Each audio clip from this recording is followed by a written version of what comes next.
श्री खाटू श्याम जी भारत के देश के राजस्थान राज्य के सीकर जिले में एक प्रसिद्ध कस्बा है, जहां पर बाबा श्याम का विश्व विख्यात मंदिर है। खाटू श्याम जी का जन्मोत्सव हर साल कार्तिक शुक्ल पक्ष की देवउठनी एकादशी को बड़ी धूमधाम से मनाया जाता है।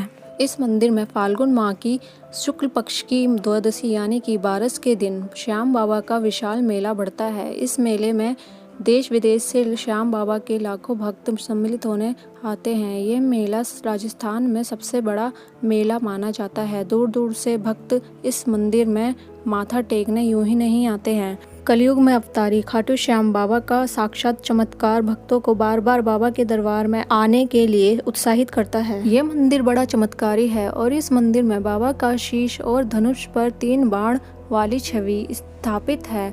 इस मंदिर की स्थापना महाभारत के युद्ध की समाप्ति के बाद खुद भगवान श्री कृष्ण ने की थी। खैर, इस मंदिर के बारे में और भी मान्यताएं हैं। तो खाटू श्याम बाबा की कहानी महाभारत काल से शुरू होती है।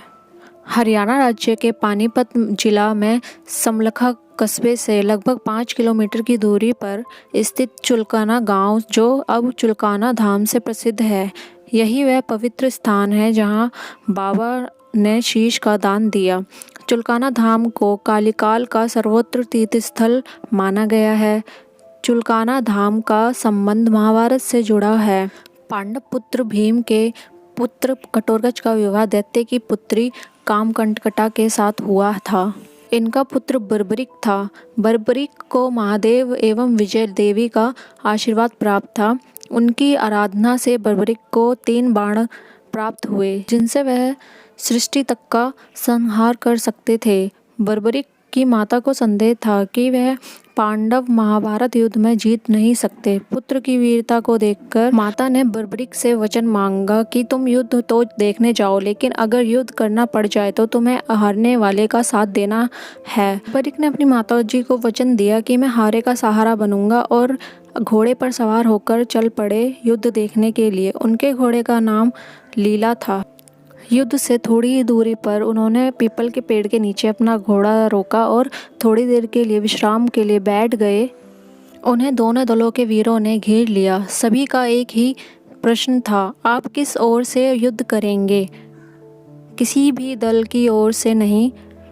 बर्बरिक कहते हैं, अभी तो मैं एक दर्शक की भांति इस युद्ध को देखने आया हूँ। बाद में मैं उस दल की ओर से युद्ध करूँगा जो पराजित होगा या जिसके साथ अन्याय होगा। उनमें से एक सैनिक ने उनसे पूछा कि आपकी सेना कहाँ है? तो बर्बरिक कहते हैं कि मुझे किसी सेना की ज़रूरत नहीं है, मैं अकेले ही सबको पराजित कर सकता हूँ। आंधी की तरह ये बात दोनों शिविरों में फैल गई।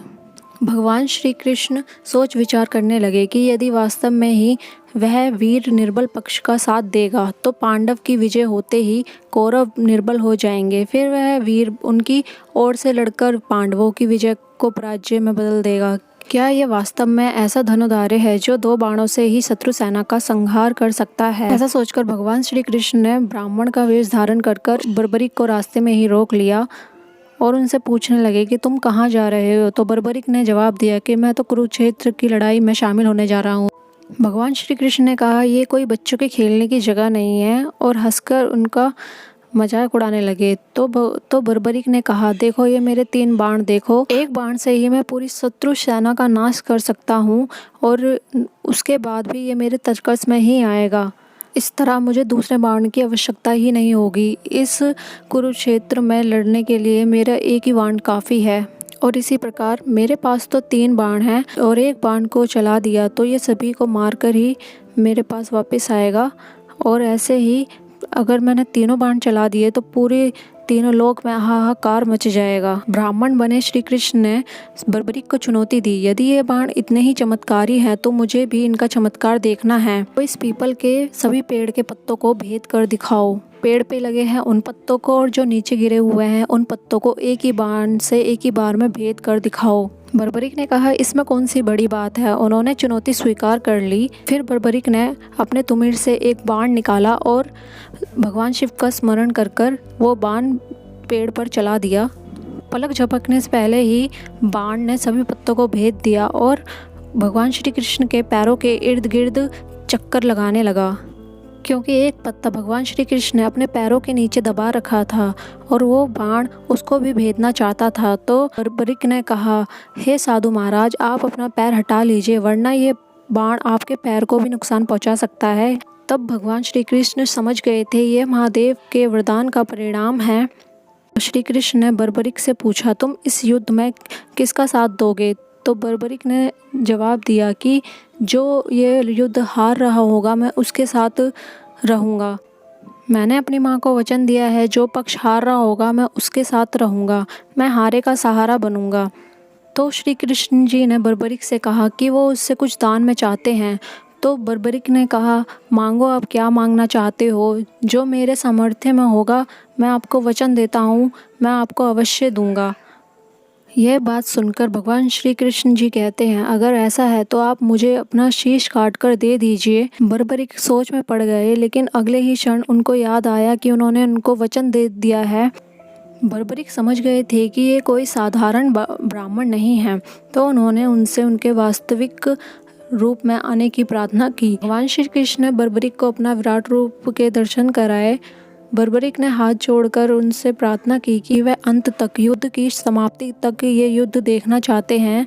श्री कृष्ण जी ने बर्बरिक की बात को स्वीकार कर लिया। स्वीकार करते ही बर्बरिक ने तुरंत अपनी तलवार निकाली और अपना शीश एक ही बार में धड़ से अलग कर भगवान श्री कृष्ण जी को सौंप दिया। वो दिन फाल्गुन माह की द्वादशी का दिन था। भगवान श्री कृष्ण के वचनों के अनुसार बर्बरिक का शीश युद्ध भूमि के समीप एक ऊंची सी पहाड़ी पर सुशोभित कर दिया गया, जहां से बर्बरिक संपूर्ण युद्ध देखने लगे। अब 18 दिन भी बीत चुके थे और महाभारत का युद्ध भी समाप्त हो चुका था। युद्ध की समाप्ति के बाद पांचों पांडवों में कहासुनी होने लग गई, कौन सर्वश्रेष्ठ रहा, कौन इस युद्ध का विजेता है। इन लोगों में ऐसे ही कहासुनी हो ही रही थी। तो श्री कृष्ण जी ने कहा कि क्यों ना हम बर्बरिक से ही पूछ ले, उनके सर से ही जाकर पूछ ले, क्योंकि उन्होंने ही संपूर्ण युद्ध देखा है। वो ही हमें बता सकते हैं कि सबसे सर्वश्रेष्ठ योद्धा कौन सा है। वह सब भी श्री कृष्ण जी की बात से सहमत होकर बर्बरिक के पास पहुँचे। वो बर्बरिक के पास पहुंचकर पूछते हैं, क्या आपने ये युद्ध को भली भांति देखा है? तो उस बर्बरिक अपना सर हिलाकर बोलते हैं, हाँ, मैंने पूरा युद्ध देखा है। पांचों पांडव बर्बरिक के मुंह से अपनी प्रशंसा सुनना चाहते थे। पांचों पांडव अपना ही गुणगान कर रहे थे। इतने में बर्बरिक ने श्री कृष्ण जी से पूछा, आपको अपने विषय में कुछ नहीं कहना है? श्री कृष्ण जी मुस्कुराए और बोले, मुझे कुछ नहीं कहना है बर्बरिक, मैंने युद्ध के रूप में तो इस युद्ध में भाग लिया ही नहीं है, मैं तो मात्र सारथी था, रथ चलाता रहा, युद्ध देखता रहा, बस इससे अधिक कुछ नहीं किया है। श्री कृष्ण जी की बात सुनकर बर्बरिक मुस्कुराए और बोले, मुझसे यदि कोई पूछे तो मैं यही कहूँगा कि इस युद्ध में वास्तविक विजेता श्री कृष्ण ही हैं, जिन्होंने अपनी बुद्धि और नीति के सहारे इस युद्ध को जीता। मुझे तो इस युद्ध में चारों ओर कृष्ण ही कृष्ण नजर आते थे। कृष्ण नीति की जय हो, यह कहकर बर्बरिक मौन हो गए। श्री कृष्ण जी ने यह बात सुनकर बर्बरिक को वरदान दिया कि महाबली बर्बरिक, कलयुग में तो तुम मेरे नाम से ही पूजे जाओगे और जो तुम्हें सच्चे मन से ध्याएगा वह मनवांछित फल पाएगा। और आज यह सच जग में विख्यात है कि इस काल में बर्बरिक आज के बाबा श्याम हैं। आज सारा संसार इन्हें शीश के दाने के रूप में जानता है और जो भी सच्चे मन से इनकी शरण में खाटू श्याम जाता है उसके समस्त कर्ज प्रभु श्री श्याम पूर्ण करते हैं और उसके जीवन को सुख संपदा व खुशी से भर देते हैं। अगर आप ये जानना चाहते हैं कि कलयुग में यह मंदिर कैसे बना, तो हम इसकी कहानी आपको नेक्स्ट एपिसोड में ज़रूर बताएंगे। ऐसे ही और वीडियो देखने के लिए इस चैनल को सब्सक्राइब करना ना भूलिएगा।